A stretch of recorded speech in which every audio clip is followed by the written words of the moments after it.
ఈరోజు పంచతంత్రం గురించి మాట్లాడుకుందాం.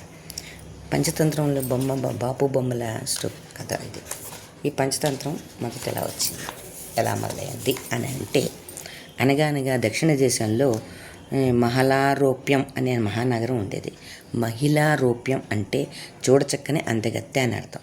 పేరుకు తగ్గట్టుగా ఆ నగరం అందమైంది. ఆ నగరాన్ని అమరశక్తి అనే రాజు పరిపాలించేవాడు. ఆయన సకల శాస్త్రాల్లో పండితుడు. ఆయనకి మూర్ఖులైన 3 కుమారులు ఉన్నారు.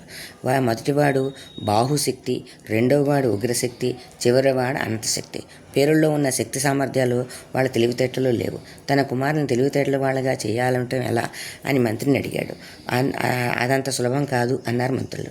రాజు ఆస్థానంలో ఒక వ్యక్తి విష్ణుశర్మ అనే పండితుడి గురించి చెప్పాడు. రాజుగారు విష్ణుశర్మను పిలిపించారు. మూర్ఖులైన తన కొడుకులకు విద్యాబోధులను నేర్పమని ప్రాధేయపడ్డాడు. అందుకు ప్రతిగా కావలసినంత ధనాన్ని ఇస్తానన్నారు రాజుగారు. ధనాన్ని తిరస్కరించిన విష్ణుశర్మ రాజకుమారులకు 6 నెలల్లో లోకజ్ఞానం చేస్తానని వింత పందెం కాశాడు. ఈ పందాన్నే చూసి సభికులంతా ఆశ్చర్యపోయారు.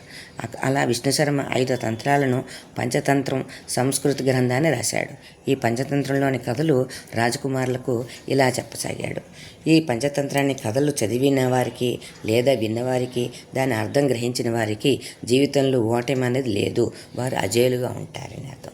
అందుకోసం ఈ కథలు, పంచతంత్ర కథలు రేపటి నుంచి మొదలు పెడతాను. ఇవాళతో అయిపోయింది. ఇది ఎక్కడి మొదలైందని తెలిసింది. ఎందుకు